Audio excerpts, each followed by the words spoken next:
आपकी ये मंदिर वाली जो जगह वो कितने एकड़ में फैली हुई है? 22 एकड़ में, 22। जिसमें 322 छोटे छोटे मंदिर हैं भगवान के। ओहो, माने भगवान का पूरा शॉपिंग मॉल ही सजा के रखा है। साइलेंस। और इन सारे मंदिरों में भगवान की सेवा के लिए 142 पुजारी हैं, समझा? आपके मंदिर के बाहर भिखारी कितने बैठते हो पता है आपको? क्या? भिखारी भिखारी अंदर की 320 मूर्तियां, 142 पुजारी याद है आपको, लेकिन आप ही के मंदिर के बाहर बरसों से कितने भिखारी बैठते हो याद है आपको? मिलॉर्ड, इनके मंदिर के बाहर जो भिखारी बैठते हो उसमें किसी को भी मंदिर के अंदर एंट्री नहीं। अब धूप हो बारिश हो बाहर सड़ते रहने का, अंदर पैर नहीं रखने का। ना मत कहना, ना मत कहना। ये आप ही के मंदिर के पुजारी ने मुझे बताया था। उसने तो मुझे ये भी बताया था महाराज कि कांजी भाई, ये केस अगर आपको जीतना है ना भैया तो हर सोमवार को आइए। तो मैंने पूछा मिलोड कि मैं कहाँ हूं? तो कहते हैं शिव जी के मंदिर में आइए और 1 लोटा दूध चढ़ाइए, फिर देखिए। मैंने बोला ठीक है, ये भी करके देख लेते। तो मिलोड में पहुंच गया मंडे को दूध का लोटा लेकर। ये लंबी लाइन लगी, सबके सब हाथ में लोटा पकड़ के खड़े हुए थे ऐसे। मैंने सोचा अंदर जरूर कोई दूध पीने वाला होगा, वरना ये सबके सब गधे थोड़ी है जो ऐसे लोटा पकड़ के लाइन में खड़े। मेरा नंबर है, मैं अंदर गया। अंदर कोई नहीं था दूध पीने वाला, कोई नहीं। बीच में वो काला पत्थर पड़ा हुआ था, उसे शिवलिंग कहते हैं मूर्ख। हाँ शिवलिंग पड़ा हुआ था। और वो पत्थर मिलो, वो पत्थर दूध था। और वो पत्थर के बिल्कुल बगल में से छोटी सी पतली सी नाली में से वो सारा दूध बाहर की ओर जा रहा। मैंने बोला कि यस, बाहर तो कोई खड़ा ही खड़ा होगा दूध पीने वाला। देखा बाहर भी कोई नहीं था। वो सारा दूध मिलो उस नाली से निकलकर बाहर गटर में जा रहा, टोटल वेस्ट। और वो गटर को लग के एक भिखारी खड़ा हुआ था, बेचारा 4-5 दिन का भूखा होगा महाराज। भूख के मारे वो कांप रहा था। उसको शायद ये दूध ही पीना था, लेकिन गटर में से कैसे? तो उस भिखारी को मैंने मेरा दूध का लोटा दे दिया। और दूध पीकर उसने मुझसे क्या कहा पता है? भगवान तेरा भला करे।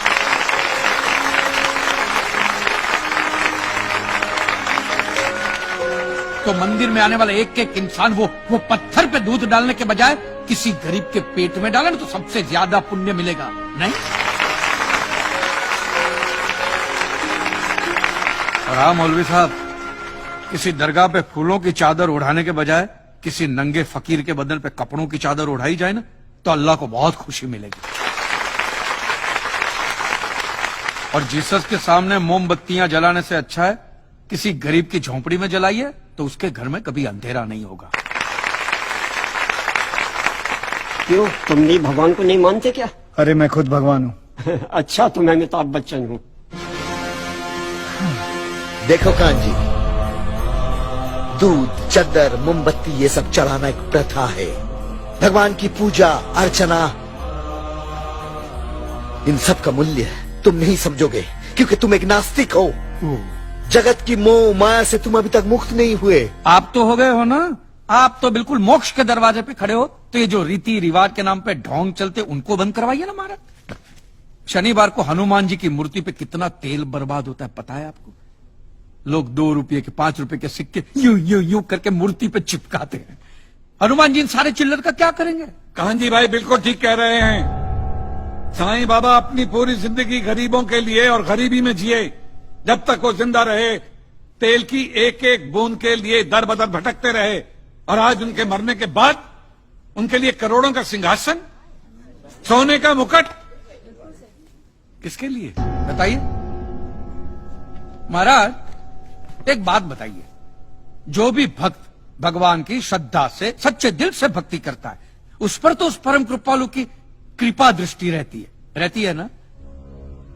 रहती है ना? आया ना? तो चलिए महाराज मुझे ये बताइए कि अमरनाथ और वैष्णो देवी की यात्रा पे जाती हुई बस नीचे खाई में क्यों गिर जाती है? वो तो भगवान की भक्ति के लिए जा रहे थे, श्रद्धा से भजन गाते गाते जा रहे थे, तो भगवान ने डायरेक्टली उनको ऊपर बुला लिया। और आप मुझे एक गाड़ी ऐसी बताइए जिसका एक्सीडेंट हुआ हो और जिसके अंदर भगवान की मूर्ति या फोटोग्राफ ना हो। बताइए। I object my Lord. From day 1 ये आदमी बातों को यूं गोल गोल घुमा रहा है। मिस्टर कांजी, ये कोई डिबेट नहीं है अच्छे बुरे की, ये कोर्ट है और यहां प्रूफ चलता है। और हमारे पास प्रूफ है, इंश्योरेंस पेपर्स पर आपके सिग्नेचर्स। इसलिए लीगली आपको कोई हक नहीं बनता इंश्योरेंस कंपनी से पैसे मांगने। और जहां तक हमारा प्रश्न है, बीमा कंपनी के नियमों को हम नहीं मानते। अगर उन्होंने लिख दिया कि भूकंप जज साहब ने करवाया है, तो क्या जज साहब पैसे देंगे? इसी तरह पॉलिसी में भगवान का नाम लिख देने से भगवान पैसे देने के लिए प्रतिबद्ध नहीं होते। अगर आप चाहते कि भगवान आपके पैसे लौटा दे, तो ये प्रूफ करो कि ये भूकंप भगवान ने किया है। किया ही है ना? इन राइटिंग है, कहीं लिखा हुआ तुम्हारे पास है? Any proof? मिलॉर्ड, ये mister kanji, court of law में सिर्फ दलीलों पर फैसले नहीं होते। आपकी दलीलें, आपके आर्गुमेंट्स आम जनता के लिए कितने भी वैलिड क्यों ना हो, लेकिन अगर आप उन्हें साबित नहीं कर सकते हैं तो उनका कोई मतलब नहीं। आपके पास कोई सबूत है? You may please proceed.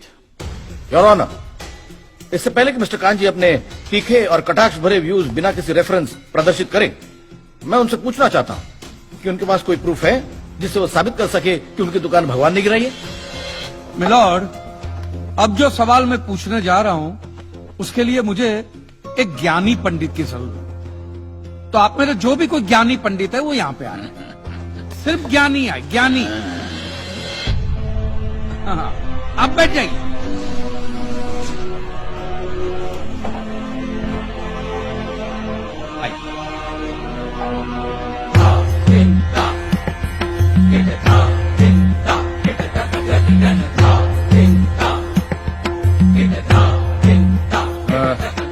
महाराज, आप जो पंडित लोग आपके प्रवचन में जो शास्त्रों की बातें करते हैं, तो शास्त्रों में जो भी लिखा होता है वो सब सही होता है? 100%। ऐसा कहां लिखा है? ये तो आप कह रहे हैं। गीता में लिखा है। अच्छा, क्या लिखा है गीता में? गीता के 4थे अध्याय का 40वां श्लोक, अज्ञस्य अश्रद्धानस्य संशयात्मा विनश्यति, नायम लोकस्ति न परा न सुखम संशयात्मना। मतलब क्या? इसका अर्थ है, जो अज्ञानी श्रद्धा विहीन मनुष्य शास्त्र पर संदेह या शक करता है, उसका विनाश निश्चित है। उसे भूलोक या परलोक कहीं भी शांति नहीं मिलती। समझा? ये बहुत इंटरेस्टिंग आइटम है। महाराज, आपको ये गीता में या शास्त्रों में कुछ भी समझ में आता है? कि जो भी लीलाधर महाराज बोल रहे हैं उसमें बस ऐसे समझा समझा करके हाथ हिला रहे हैं। मिलॉर्ड, वो स्कूल में छोटे छोटे बच्चे होते, उनको प्रेयर कभी पूरी याद नहीं रहती, तो बेचारे आंख बंद करके ऐसे करके होंठ हिलाते, वो होंठ हिलाते, ये हाथ हिलाते। एक कांजी, तूने एक सिद्ध साधु का अपमान किया है, तो तुझे नरक में भी जगह नहीं मिलेगी।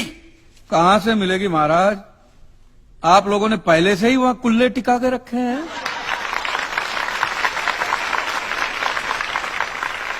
तेरा ये दुस्साहस नास्तिक!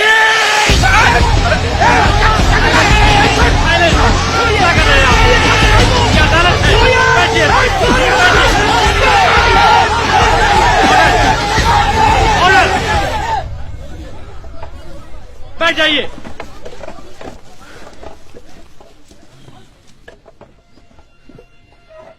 दुखेष्वनु द्विग्न मनः सुखेषु विगत स्पृह वितराग भय क्रोध स्थित धीर मुनि रुच्यते। अध्याय 2 श्लोक 56वां। अर्थात जिस मनुष्य के लिए सुख और दुख समान अवस्था है, जो भय और क्रोध से मुक्त है, जो स्थिर बुद्धि वाला है ना, वही सिद्ध पुरुष कहलाता है।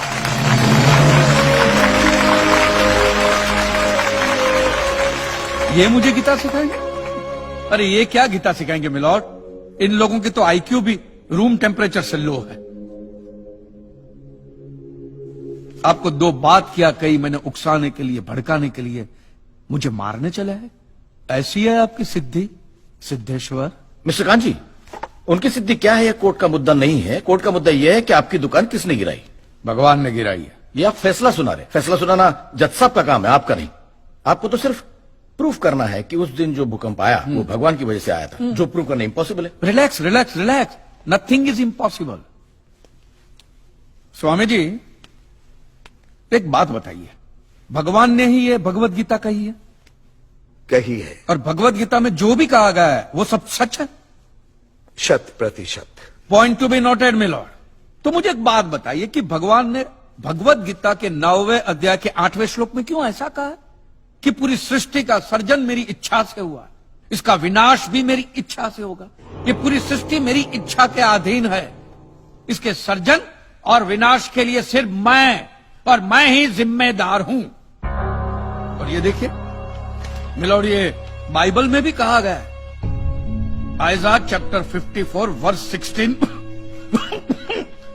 See, it is I who have created the smith who blows the fire of coals and produces a weapon fit for his purpose. I have also created the ravager to destroy.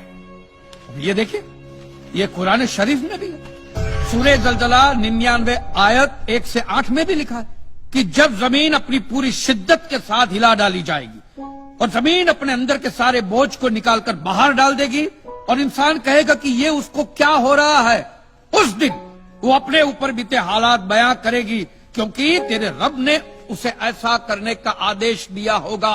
रब ने।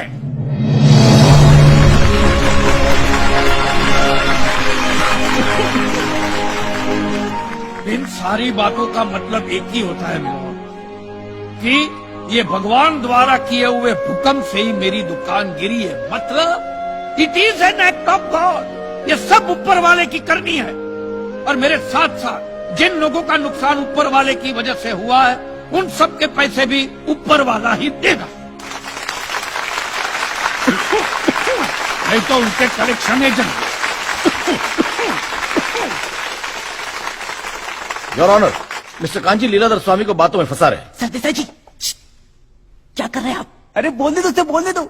अगर ये prove हो जाता है कि भगवान है तो हम लोग पैसा देने से बच जाएंगे। अच्छा, पूरा दोष अब आप हम पर थोपना चाहते हैं।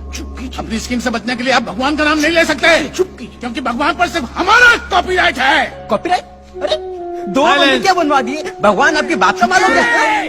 खबरदार, हमारा संप्रदाय तुमको छोड़ेगा नहीं। क्या कर रहे हो? साइलेंस। रिलैक्स।